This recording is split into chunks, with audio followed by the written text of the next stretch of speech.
আসসালামু আলাইকুম। নারী বিশ্বকাপে পাকিস্তানের বিপক্ষে জিতে বাংলাদেশ তো দুর্দান্ত শুরু করেছিল। পরের ম্যাচে অলমোস্ট হারিয়ে দিয়েছিল ইংল্যান্ডকে। নিউজিল্যান্ডের সাথে বোলিং ইনিংসে কিছুটা সময় ভালো করলেও ব্যাটিংয়ে একেবারে পাত্তাই পায়নি এবং সর্বশেষ গতকালকে সাউথ আফ্রিকাকে অলমোস্ট হারিয়ে দিয়েছিল।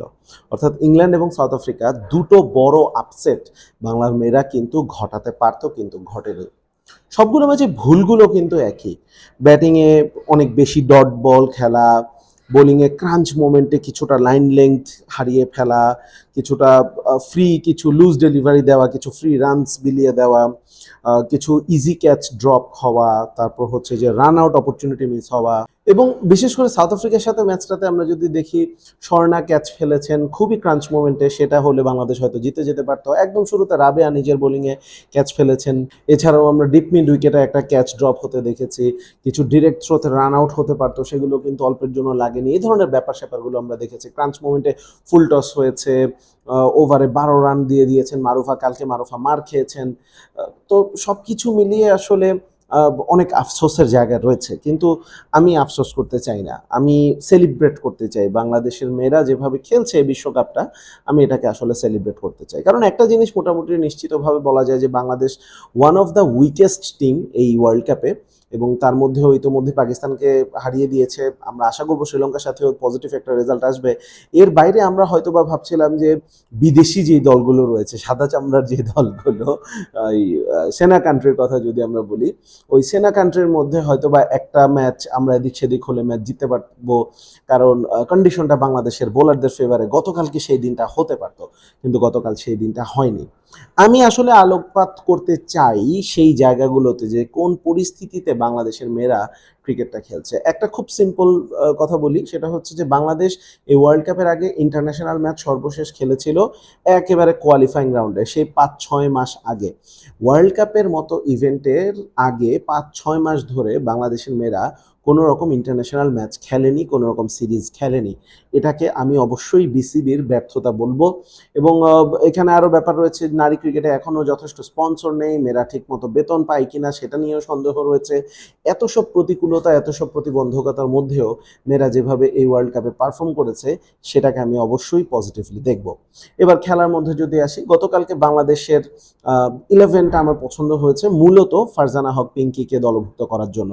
পিঙ্কির কথা আগে একটা ভিডিওতে বলেছিলাম যে ফারজানা হক পিঙ্কি বাংলাদেশের অত্যন্ত গুরুত্বপূর্ণ একজন ব্যাটার হতে যাচ্ছেন, কারণ তিনি শুরুতে একটু সময় নেন এবং তিনি যদি একটা ফাউন্ডেশন গড়ে দিতে পারেন, সেটার উপর দাঁড়িয়ে বাংলার মেয়েরা একটা মোটামুটি ভালো স্কোর করতে পারে। পিঙ্কি পাকিস্তানের সাথে ম্যাচটাতে ভালো করেননি, তারপরে তাকে বাকি দুটো ম্যাচ কিন্তু ড্রপ করা হয়েছে ইংল্যান্ড এবং নিউজিল্যান্ডের বিপক্ষে। আমি খুবই অবাক হয়েছি, কারণ বাংলাদেশের ব্যাটিং লাইন আপ এখনও অত ভালো না যে পিঙ্কিকে ড্রপ করার মতো লাক্সারি তারা দেখাতে পারে, কিন্তু সেটা তারা দেখিয়েছে। গতকাল সাউথ আফ্রিকার বিপক্ষে 2 ম্যাচ ব্যর্থ হওয়ার পর ব্যাটিং লাইন আপ আবার পিঙ্কিকে নেওয়া হয়েছে এবং পিঙ্কি ডেলিভার্ড। এখন আমরা দেখেছি সোশ্যাল মিডিয়াতে অনেকেই বলছে যে এত ডট বল, এত স্লো কেন খেলছে। পিঙ্কির খেলাই এটা, এবং বাংলাদেশের জন্য এটাই আসলে প্ল্যান। এবং গতকাল পিঙ্কির সাথে ওই ঝিলিক যেহেতু টিকে গেছেন, ঝিলিকের কথা একটু আলাদা করে বলতে হয়। এই মেয়েটা একেবারেই নতুন, এবার ওয়ার্ল্ড কাপেই তার ডেবিউ হয়েছে। এই মেয়েটা আমার কাছে মনে হচ্ছে যে বাংলাদেশের নারী ক্রিকেটে একটা ভালো ব্যাটার হিসেবে নিজেকে প্রতিষ্ঠিত করতে পারবে। শি হ্যাজ দ্য শটস, ভালো টেম্পারমেন্ট রয়েছে। সো যেটা বলছিলাম যে ওপেনিং একটা ভালো পার্টনারশিপ হয়েছিল, পরে সুপ্তা একটা ভালো ইনিংস খেলেছেন, 50 করেছেন, যদি কিছু রান করে দিয়েছেন। তো গতকাল মোটামুটি সবাই কিন্তু ওই পিঙ্কি এবং ঝিলিক মিলে যে ফাউন্ডেশনটা সেট করেছেন, সেই ফাউন্ডেশনের উপরে দাঁড়িয়ে দাঁড়িয়ে দাঁড়িয়ে এগিয়ে যাচ্ছিলেন। 30 ওভারে বাংলাদেশ 100 করেছিল এবং শেষ 20 ওভারে বাংলাদেশ 132 রান করে। শেষ দিকে স্বর্ণার যে ঝড়ো ইনিংসটা, সেটা তো পুরো ক্রিকেট বিশ্বকেই আসলে অবাক করে দিয়েছে। বোলিংয়ে শুরুতেই আসলে বাংলাদেশ একটা উইকেট তুলে নেয়। নাহিদা বাংলাদেশের জন্য বিগ প্লেয়ার, এবং গতকালকে তিনি প্রথম বলেই উইকেট নিয়েছেন। ওলভার্টের উইকেটটা যদি প্রথমেই তুলে নিতে পারতো বাংলাদেশ, যে সুযোগটা এসেছিল তৃতীয় বা চতুর্থ ওভারের দিকে, ওই সময়টা আসলে খুব ক্রুশিয়াল হতে পারতো। সেখানে রাবিয়া নিজের বলে ফিরতি একটা সহজ ক্যাচ মিস করেছেন। উলভার্টের পরে অনেক বড় স্কোর করেননি, কিন্তু কিছু রান করে দিয়েছেন, যেটা ওই যে একটা 55 রানের পার্টনারশিপ হয়েছিল উলভার্টস এবং বসের মধ্যে, সেই পার্টনারশিপটা কিন্তু হতো না, সাউথ আফ্রিকা আরেকটু বিপদে পড়তে পারতো। 78 রানে 5 উইকেট পড়ে যাওয়ার পর বাংলার মেয়েরা কিন্তু স্বপ্ন দেখাচ্ছিলেন, কিন্তু তারপর একটা দুর্দান্ত পার্টনারশিপ আমরা দেখেছি মারিজান ক্যাপ এবং ক্লোই ট্রায়নের মধ্যে। এই পার্টনারশিপটার মধ্যে বাংলাদেশের মেয়েদের কিন্তু অনেক শেখার রয়েছে।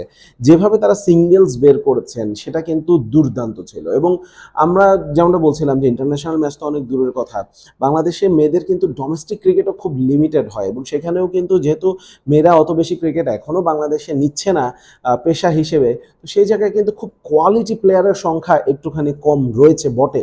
তো সেই জায়গায় যতটুকু ক্রিকেট খেলা হয় সেখানে কিন্তু এই ধরনের ব্যাটার বাংলাদেশের ক্রিকেটে নেই, বাংলাদেশের মেয়েদের ক্রিকেটে নেই, যারা মিডল ওভার্স এইভাবে সিঙ্গেলস ম্যানুভার করে নেন। সুতরাং আমাদের বোলাররাও কিন্তু আসলে জানেন না যে এই ধরনের সিচুয়েশনে সিঙ্গেলস আটকানোর জন্য একটুখানি ডিফেন্সিভ বল করতে হয় নাকি অ্যাটাকিং বল করতে হয়, বা কিভাবে রানগুলো আটকাতে হয়। এই ব্যাপারগুলো কিন্তু লার্নিং কার্ভের মধ্যে পড়বে। আনফর্চুনেটলি লার্নিং কার্ভটা আমাদেরকে ওয়ার্ল্ড কাপের মতো একটা ইভেন্টে গিয়ে সেটা নিতে হচ্ছে, এবং সেই জায়গায় আমি বলবো যে বাংলাদেশের মেয়েরা আউট অফ দেয়ার স্কিন খেলেছে, এবং এজন্যই আমি তাদের প্রশংসা করব। ইন্ডিয়ার বিপক্ষে যে ম্যাচটা যে একেবারে বের করে নিয়েছিলেন ডিক্লার্ক, তিনি গতকালও নায়ক হয়েছেন এবং শেষ দিকে তিনিও একটা ঝড় ইনিংস খেলেছেন, যদিও তার একটা ক্যাচ কিন্তু উঠেছিল। এবং স্বর্ণা সম্ভবত বাংলাদেশ নারী ক্রিকেট দলের বেস্ট ফিল্ডার, এবং কালকে তিনি ব্যাটিং যেভাবে করেছেন, এর আগে একটা ক্যাচও ধরেছিলেন। গতকাল তার আসলে নায়ক হওয়ার কথা ছিল, কিন্তু আনফর্চুনেটলি তিনি সেটা পারেননি। এবং আমরা আসলে যদি একটু চিন্তা করি, এক তো হচ্ছে মেয়েরা ক্রিকেট অত বেশি খেলে না, সরাসরি ওয়ার্ল্ড ইভেন্টে খেলছে। স্বর্ণা মাত্র 18 বছর বয়সের একটা মেয়ে, এরকম প্রেশার সিচুয়েশনে তিনি তার নার্ভটা ধরে রাখতে পারেননি, যেটা আসলে আমাদের অনেক অভিজ্ঞ মানুষরাও কিন্তু এই নার্ভ ধরে রাখতে পারে না প্রেশার সিচুয়েশনে। সো আমি বলবো যে ভক্তরা যারা হতাশ হয়েছে, হতাশাটা খুব অস্বাভাবিক কিছু না, কিন্তু আমি আসলে হতাশাটাকে সরিয়ে একটু আশা দেখতে চাই, আশার আলো দেখতে চাই। এবং আমি রিকোয়েস্ট করব ভক্তদেরকে যে প্লিজ আপনারা যেই আপনাদের মধ্যে যে ক্ষোভটা রয়েছে সেটাকে সঠিক জায়গায় চ্যানেলাইজ করুন, যে প্লেয়ারদের উপরে এভাবে অযাচিত প্রেশার না দিয়ে আমার মনে হয় যে এমনভাবে কথা বলা শুরু করুন সোশ্যাল মিডিয়াতে যেন বিসিবি বাধ্য হয় নারী ক্রিকেটের দিকে একটু বাড়তি নজর দিতে, এবং নারী ক্রিকেটের প্রতি আপনাদের যে একটা স্বতঃস্ফূর্ত একটা আগ্রহ সেটা কিন্তু দেখান, যেন স্পন্সররাও কিন্তু আগ্রহী হয় নারী ক্রিকেটে এসে টাকা ঢালতে। তাহলেই কিন্তু বাংলাদেশের মেয়েরা এগিয়ে যাবে। ইতোমধ্যেই এত সব সীমাবদ্ধতা নিয়ে বাংলাদেশ কিন্তু মনে রাখতে হবে এশিয়া কাপ অলরেডি জিতে গিয়েছে মেয়েরা। সো ইয়েস, ইমোশনস থাকবে, খেলা তো ইমোশনসের জন্যই, এন্টারটেনমেন্টের জন্যই, কিন্তু এর বাইরেও বাস্তবতাটা আমাদেরকে বুঝতে হবে। এবং বাস্তবতা নিরিখে আমি আসলে বাংলার মেয়েদের পাশেই থাকতে চাচ্ছি, এবং আমি আশা করব ভক্ত সমর্থক যারা রয়েছেন অবশ্যই বাংলার মেয়েদের পাশে থাকবেন। এই মেয়েরা যদি সঠিকভাবে আমাদের সাপোর্ট পায় এবং বিসিবির কাছ থেকে সাপোর্ট পায়, বিসিবির কাছ থেকে খেলার সুযোগ যদি তারা পায় ঘরোয়া এবং ইন্টারন্যাশনাল সার্কিটে, এই মেয়েরা অবশ্যই নিয়মিত আমাদের জন্য ভালো ফলাফল নিয়ে আসবেন।